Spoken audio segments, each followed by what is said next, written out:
Does anybody have anything to say before we get to the press? What does Cuba have to do to avoid the same fate as Venezuela? What does Cuba have to do? Well, Cuba's in bad shape. Cuba relied on Venezuela for oil and for money, and nobody really knows what's going to happen with Cuba. They're doing very poorly. They're really third world all the way, and we have a lot of great Cuban Americans. And I would say Marco fits very solidly into that category. And I might ask you to say a few words about, we were discussing it before, Cuba is a very different, they don't have energy, they don't have oil, but they would live off of the oil from Venezuela. And what they do have is very strong people and very powerful people militarily, and they would protect the people running Venezuela, and they would take in a lot of money from Venezuela. Now they don't have that. They won't be taking in any money. So, Marco, what do you think? Well, I mean, the fundamental problem in Cuba is that it's run by incompetent people that don't know what an economy looks like, much less a functioning one. They've made a choice, and that is they would rather have political control over their people than they would have an economy that functions. And they've gotten away with it for 60-something years because they've had donors, the Soviet Union, and now most recently Venezuela, but that's now gone. So the people in control in Cuba have a choice to make. They can either have a real country with a real economy where their people can prosper, or they can continue with their failing dictatorship that's going to lead to systemic and societal collapse. So it's a very stark and dramatic choice, and it's one we hope to make the right one. We don't have an interest in a destabilized Cuba, but that would be their fault because they refuse to allow the people of Cuba to have either economic or political freedom for that matter. And you have a lot of people in this country that want to go back to Cuba and help Cuba. A lot of people have left, you know, they came in penniless, they didn't have anything, and they become very rich people in our country, and they want to very much go back and help Cuba. So that's something that Cuba has that a lot of other places don't have. Peter? President Trump, thank you. I do want to ask you about Minnesota, but first, just more on topic. President Zelensky said that he was watching with the rest of the world as you made this order to go and capture Nicolas Maduro. And he said, if that's how it works with dictators, then the United States knows what to do next. Sounds like he wants you to go and capture Vladimir Putin. Would you ever order a mission to go and capture Vladimir Putin? Well, I don't think it's going to be necessary. I think we're going to have I've always had a great relationship with him. I'm very disappointed. I settled 8 wars. I thought this would be in the middle of the pack or maybe one of the easier ones. And I don't know if you know, Peter, the last month, they lost 31,000 people, many of them Russian soldiers, and the Russian economy is doing poorly. I think we're going to end up getting it settled. I wish we could have done it quicker because a lot of people are dying, and mostly soldiers. You know, they get hit in Kiev and they get hit a little bit here and there, and people are dying there too. But largely, it's the soldier population. When you have 30,000, 31,000 soldiers dying in a period of a month, 27,000 the month before, 26,000 the month before that, that's bad stuff. So, as you know, President Biden gave $350 billion to Ukraine to fight, and we would never get that back, although I did make a rare earth deal to get it back, so we will be getting it back, but shouldn't have done that. It was a bad thing to do. I will say that right now, because I was able to get NATO to up GDP from 2% to 5%, NATO's got a lot of money, and they're paying for everything. We're not losing any money. We're making a lot of money, I guess, if you think of it, because we're selling them military equipment. They're probably giving it to Ukraine. But we're selling them to NATO military equipment. We're getting full price and all of that. But that's not a big deal to me. What is a big deal is stopping a war where 30,000 people are being killed every single month. And on Minnesota, the vice president yesterday suggested that Renee Good, who was killed by this ICE officer, was part of a broad left-wing network. What has your team told you about this broad left-wing network? Who is in charge of it? Who's part of it? What's it called? Well, I haven't seen the vice president's statement, but he's generally very accurate. I hate to say, look, I watched that yesterday, and there were a lot of different forms to it. But there was a woman screaming, shame, shame, shame, shame. She was a agitator, probably a paid agitator, but in my opinion, she was an agitator, a very high-level agitator, so professional. She wouldn't stop screaming. I said, this isn't a normal situation. This is a professional troublemaker, because you heard it and I had it. Now, I will say this, the news sort of turned her down, turned her off, because you're trying to watch. She was so loud and so crazy and just not normal. When somebody sees something like that, they don't go screaming and the same words. So I guess you could say professional, but I didn't think she did a very good job. You have agitators, and we will always be protecting ICE, and we're always going to be protecting our Border Patrol and our law enforcement. Yeah. Mr. President, in your conversations with these oil executives today, did you provide any security guarantees so that they can do their work safely in Venezuela? Yeah. And separately, Mr. President, they will have those guarantees, yes. And separately, Mr. President, I'm curious in terms of the future of Venezuela. Do you see Venezuela now led by Delcy Rodriguez as an ally of the U.S.? Is that the way that you view that country right now? Well, right now they seem to be an ally, and I think it'll continue to be an ally, and we don't want to have Russia there. We don't want to have China there. And by the way, we don't want Russia or China going to Greenland, which if we don't take Greenland, you're going to have Russia or China as your next door neighbor. That's not going to happen.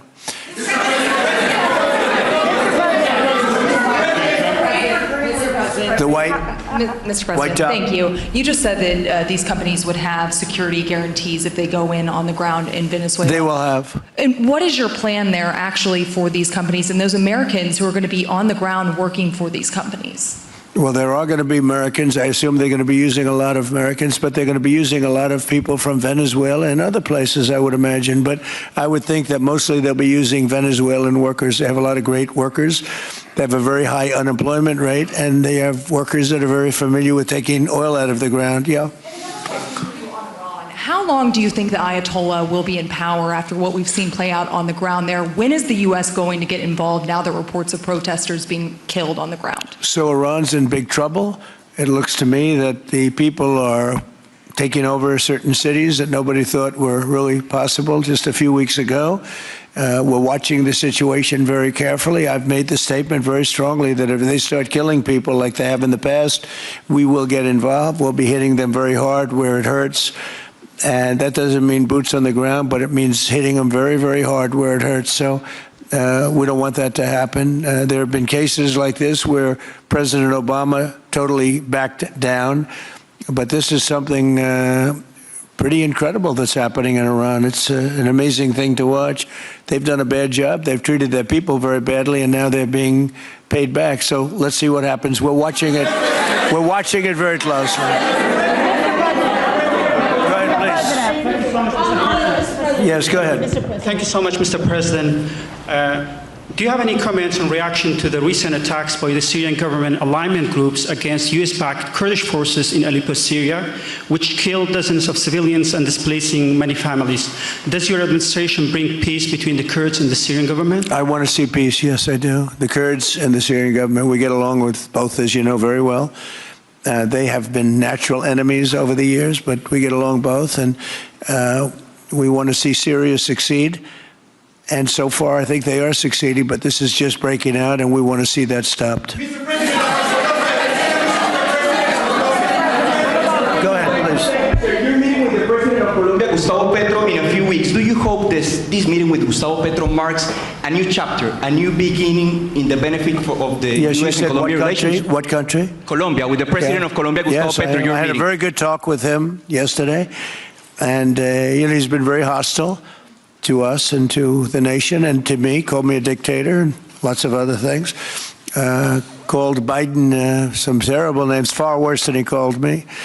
But he called yesterday through people, and he wants to meet, and that's fine with me. I've made up with people also, so we're going to have a meeting with him. We had a very good conversation.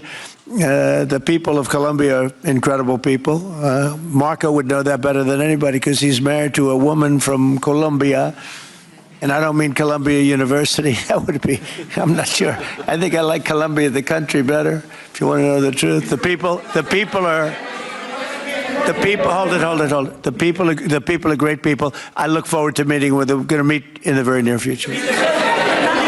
Would you meet the President interim president of Venezuela here in the White House. Would you greet her to discuss the fate of the oil? Yeah, well, I'm going to meet a lot of people, and we're going to meet, we meet a lot of people. When you end 8 wars, you get to know a lot of people, and I think it's very important. As an example, we have over $18 trillion, think of it, $18 trillion coming into our country. A lot of that's coming in from foreign countries like Saudi Arabia and Qatar and UAE and others. And I get to meet a lot of people, but I will be meeting with various representatives of Venezuela, probably pretty soon. We haven't set that up. But the relationship that we have with the people that are currently running Venezuela is very good. We also have a young lady that received the Nobel Peace Prize. She's going to come in and pay her regards to our country, really, to me, but, I'm a representative of the country, nothing else. And she's coming in sometime next week, I think Tuesday or Wednesday, and we'll see how that is. But no, we're dealing with the people from Venezuela. We're dealing with them very well. I think they've been very smart in the way they've dealt with us, frankly, because that whole place could have been obliterated with one more strike, and we didn't want to do that. Thank you so much. I have a question for you on Minneapolis, but on Venezuela and your meeting with Machado next week. If she gives you her Nobel Peace Prize, will that change your view about her running that country?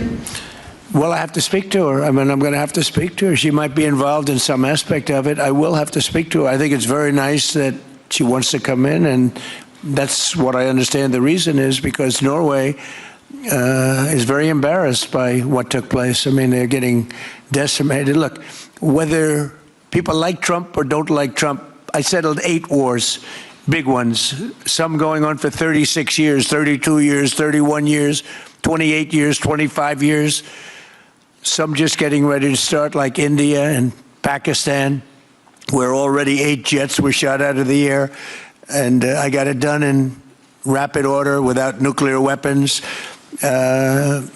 I can't think of anybody in history that should get the Nobel Prize more than me, and I don't want to be bragging, but nobody else settled wars. Obama got the Nobel Prize. He had no idea why. He still has no idea. He walks around and he says, I got the Nobel Prize. Why did he get a Nobel Prize? He got it almost immediately upon attaining office, and he didn't do anything, and he was a bad president.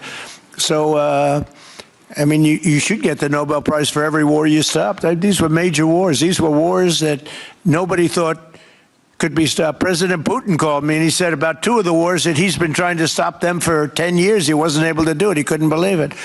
So in theory, you should get the Nobel Prize for every war you stopped. Every one of them was major. But I don't care about that. What I care about is saving lives. I've saved tens of millions of lives. The Prime Minister of Pakistan came here, and he made a very public statement. He said that President Trump saved minimum 10 million lives having to do with Pakistan and India, and that was going to be raging. So, but I'm honored that she's coming here. I look forward to meeting her, yes. Go ahead. On Minneapolis, Mr. President, I have a follow-up for you. The state officials there have said that the FBI is not sharing evidence with them. Typically, they would conduct a joint investigation, as you know. Do you believe that the FBI should be sharing evidence with state officials in Minnesota? Well, normally I would, but they're crooked officials. I mean, Minneapolis and Minnesota, what a beautiful place, but it's being destroyed. It's got an incompetent governor, fool. I mean, he's a stupid person. And it looks like the number could be $19 billion stolen from a lot of people, but largely people from Somalia. They buy their vote. They vote in a group. They buy their vote. They sell more Mercedes-Benzes in that area than almost. Can you imagine? You come over with no money, and then shortly thereafter you're driving a Mercedes-Benz. The whole thing is ridiculous. So they're very corrupt people. It's a very corrupt state. I feel that I won Minnesota. I think I won it all 3 times. Nobody's won it since Richard Nixon won it many, many years ago. I won it all 3 times, in my opinion. And it's a corrupt state, a corrupt voting state. And the Republicans ought to get smart and demand on voter ID.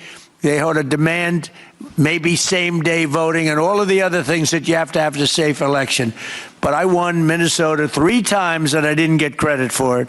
I did so well in that state every time. The people were crying every time after. That's a crooked state. California is a crooked state. Many crooked states. We have a very, very dishonest voting system. The last time I won, 24, the one that just took place, I won because it was too big to rig. You couldn't rig it. It was too big. But I won the state of Minnesota. It's a corrupt voting system with an incompetent governor, a very incompetent governor. Mr. President. And by the way, he's a very corrupt governor, too. Go ahead. I have a question on Iran, but first, very quickly on Venezuela. How do you provide total security guarantees to these companies without putting U.S. boots on the ground? Well, we're going to work with the Venezuelan leaders and people, and we're going to have a very safe group, and they're going to also bring over some security with them. You know, these are not babies. These are people that drill oil in some pretty rough places. I could say a couple of those places make Venezuela look like a picnic. These people around the table, these are tough people. They go into areas that you wouldn't want to go. They go into areas that if they invited me, I'd say, no thanks, I'll see you back in Palm Beach. No, this is a tough group of people. They know how to do it. But we are, in addition to that, we'll have very good security for them. We're going to make sure there's very, very good security. And I think the people of Venezuela are going to give you very good security. You know, the people, now I'm not talking even leadership, the people of Venezuela are going wild over this. They named a street after President Trump. What do? You attack a country and they name a street? That's never happened before. Although I heard that's also taking place in Iran. They named a street, the protesters. I just hope, you know, just God bless them. I just hope the protesters in Iran are going to be safe, because it's a very dangerous place right now. And again, I tell the Iranian leaders, you better not start shooting, because we'll start shooting too. With your glasses, sir, go ahead, please. Hold it. Next to you. Yes, glasses. The gentleman with the glasses. All right, thank you, Mr. President. With those very big glasses, actually. Yeah, Ferrari, actually. Mr. President, I have two questions. What do you want the European Union to do in Ukraine? The European leaders seem pretty divided on Ukraine. And then, if you can reiterate this straight message that you have to the Iranian leader, to Khomeini. The message that you have. You're talking about Iran? Iran, yeah. What the do first I want one is on Iran Europe. to do? I'm sorry? Where are you from? Italy. Oh, nice place. Yeah. Okay. The first question So is what on are you Europe. asking about Iran for? Well, if you can answer about Europe and what you think the Europeans should do on Ukraine, and then a message. Well, look, Europe has been doing so much for Ukraine, but it hasn't been enough. And obviously that I would say that President Putin is not afraid of Europe. He's afraid of the United States of America, as led by me. There's no fear of Europe. You know, Europe's fallen behind, and Europe, and JD said it very strongly. I don't know, he took a lot of heat, but I didn't give him any heat. Europe is a different place. Europe is changing. Europe has got to get its act together. I love Europe. I guess I came from Europe, essentially. I have my roots are in Europe, but Europe is a different place. They have to get their act together. Now they have a great NATO leader, and they've gone up to 5% from 2% GDP. That's a big step. But they have to be very careful with their immigration policy, and they have to be very, because, you know, I will just say, to be nice, that there are certain places in Europe that are very important that are no longer recognizable. I'm being very nice. I'm being very diplomatic when I say that. They are not recognizable. And they have to be careful on energy, because they're putting windmills all over the place and losing a fortune. They're destroying their country. They're just destroying the beautiful landscapes, the beautiful everything. They're doing. By the way, in case you people don't know, I'm not much of a windmill person. I can proudly say, Doug, that we have not approved one windmill since I've been in office, and we're going to keep it that way. My goal is to not let any windmill be built. They're losers. They lose money. They destroy your landscape. They kill your birds. They're all made in China. And all you have to do is, you know, just about all of the windmills are made in China, the structures. All you have to do is say to China, how many windmill areas do you have in China? So far, they're not able to find any. They use coal and they use oil and gas and some nuclear, not much, but they don't have windmills. They make them and sell them to suckers like Europe and suckers like the United States before. They are the worst form of energy, the most expensive form of energy, and in 8 years they're rotted out anyway. Go take a look at Palm Springs, California, and take a look at what that looks like. It looks like a junkyard of steel. So we don't approve, and I've told my people, we will not approve windmills. Maybe we get forced to do something because some stupid person in the Biden administration agreed to do something years ago. We will not approve any windmills in this country. Two questions. On Venezuela, is it ultimately more important to you to establish stability there or democracy there? Well, you're talking about maybe the same thing. I mean, you're talking about stability or democracy? I don't know. To me, it's almost the same thing. We want stability, but we do want democracy. Ultimately, it'll be democracy. Peter? I do have a policy question, President Trump, but I'm having a hard time seeing here. I see the American flag lapel pin. What is the other lapel pin on Somebody your jacket? gave me this. You know what that is? That's called a happy Trump. And considering the fact that I'm never happy, I'm never satisfied, I will never be satisfied until we make America great again, but we're getting pretty close, I'll tell you what. This is called a happy Trump. Somebody gave it to me, I put it on. Thank you. And the policy question. How much money are you thinking of giving people in Greenland to get them on board with a possible U.S. takeover? I'm not talking about money for Greenland yet. I might talk about that. But right now, we are going to do something on Greenland, whether they like it or not, because if we don't do it, Russia or China will take over Greenland, and we're not going to have Russia or China as a neighbor. Okay?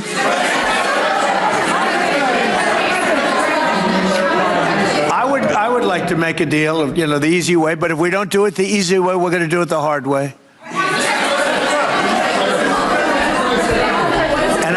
And by the way, I'm a fan of Denmark too. I have to tell you, and you know, they've been very nice to me. I'm a big fan, but you know, the fact that they had a boat land there 500 years ago doesn't mean that they own the land. I'm sure we had lots of boats go there also, but we need that because if you take a look outside of Greenland right now, there are Russian destroyers, there are Chinese destroyers and bigger, there are Russian submarines all over the place. We're not going to have Russia or China occupy Greenland, and that's what they're going to do if we don't. So we're going to be doing something with Greenland, either the nice way or the more difficult way. Please, go ahead, ma'am. Mr. President, why is it so important to you to own it when you have a military presence there, which you could expand to affect the security? Because when we own it, we defend it. You don't defend leases the same way. You have to own it. And, you know, with a nation, look at what happened with Obama, with that horrible deal they made with Iran. It was a short-term deal. It was like a 9-year deal. Countries can't make 9-year deals or even 100-year deals. Countries have to have ownership. And you defend ownership, you don't defend leases. And we'll have to defend Greenland. If we don't do it, China or Russia will. It's not going to happen. We are not going to have, and I like China, I like Russia, I love the people of China, I love the people of Russia. I get along very well with President Putin, but I'm very disappointed in him. I get along very well with President Xi. I'm going to go over to China in April, but I don't want them as a neighbor in Greenland. Not going to happen. And by the way, and NATO's got to understand that. I'm all for NATO. I saved NATO. If it weren't for me, you wouldn't have a NATO right now. But we're not going to allow Russia or China to occupy Greenland, and that's what's going to happen if we don't. Go ahead. On the economic report that came out today, Mr. President, one, can you respond to that? And two, it was an amazing report. The most amazing thing is government jobs are way down. And yet the unemployment or the employment numbers are very good. We've gotten rid of tremendous numbers of federal government jobs. Nobody's ever seen anything like it. And yet the employment numbers are very good. They're really getting better. But now we have all those people to work in the private sector for a lot more money. I think that's one of the very big things. The other thing is at 5.4%. And remember, this is after we had a shutdown, and that shutdown had an impact because the concept of the shutdown, even though it's before, people knew we were going to be shutting down. A lot of bad things happened. And by the way, on January 30th, you may have another shutdown. We'll see what happens. But I think the numbers, Caitlin, were really amazing. Look, to think about 5.4%, Nobody thought that. They thought it was going to be 2%. And you know what it is? It's tariffs. And it's also November 5th. We had a great election, a great election. Our country was dead 1.5 years ago, and now we have the hottest country anywhere in the world. And I hope you guys were impressed. 5.4%, and we haven't even really transitioned yet. There's no reason it can't be much, much higher than that. Yeah.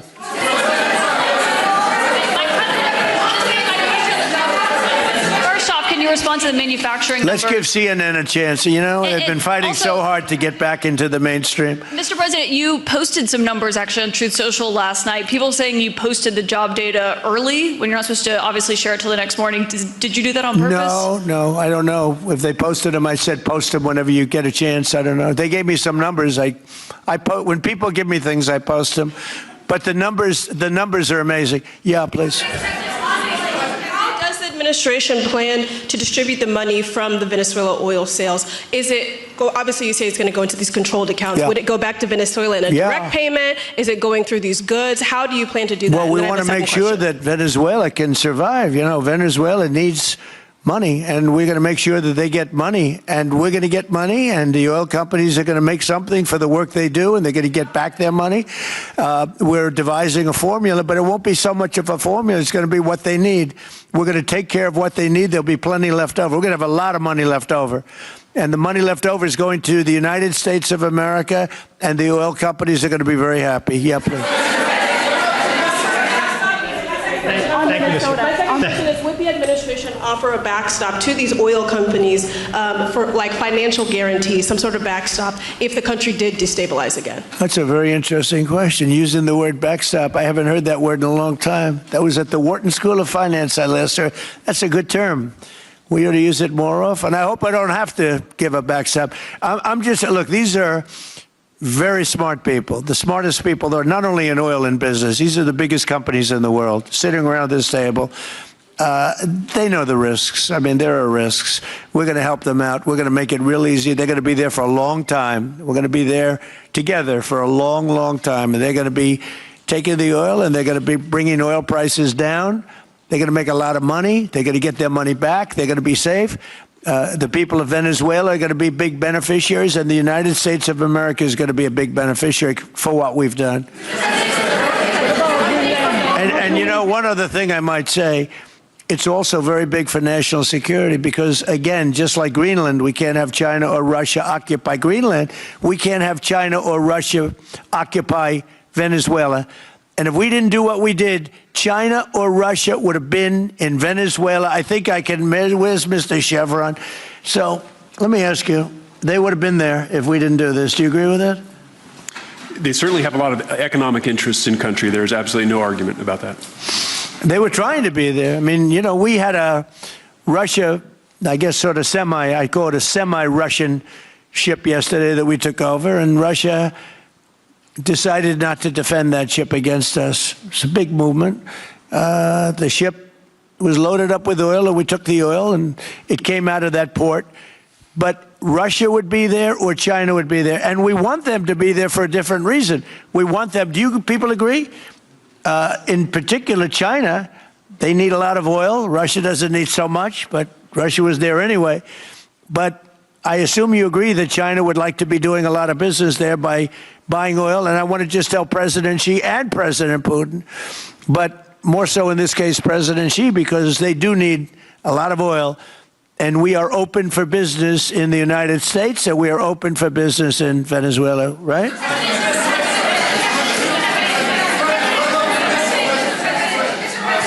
Go ahead, sure. Mr. President, you know, what is your I could take questions from these people all day long. You know, they're sitting here, and generally they're very rich, very powerful, but nobody gives a damn about them. It's a sad thing. You have all that money, all that power, and look at all these crazy questions. We could do this all day long, and they wouldn't be satisfied. I have a question on today's meeting, Mr. President. We'll take a few more, though. I have a question on today's meeting, Mr. President. Let me ask you more importantly, do you have any questions from the biggest? Yes, sure. Hold it. Do you have any questions for the biggest people on earth, the biggest business people, the biggest companies anywhere on earth? Do you have any questions for these people? No, Do you have a question for them? Yes, but have Go you ahead, heard go from ahead, ask any of them. the companies in the room that they are committed to rebuilding the oil infrastructure in Venezuela? And for the executives in the room, what do you need from the administration in order to invest? That's a good question. Do you want to go and answer that question? Yeah, Exxon, small company. I'll refer you back to the statements I made before. There are a number of legal and commercial frameworks that would have to be established to even understand what kind of returns that we'd get on the investments. So I think all the investments and the opportunity sets, I think everyone sitting around this table would have the opportunity and the know-how and the capability to make the investments. The questions will ultimately be, how durable are the protections from a financial standpoint? What do the returns look like? What are the commercial arrangements, the legal frameworks? All those things have to be put in place in order to make a decision to understand what your return would be over the next several decades that these $1 billion investments would be made on.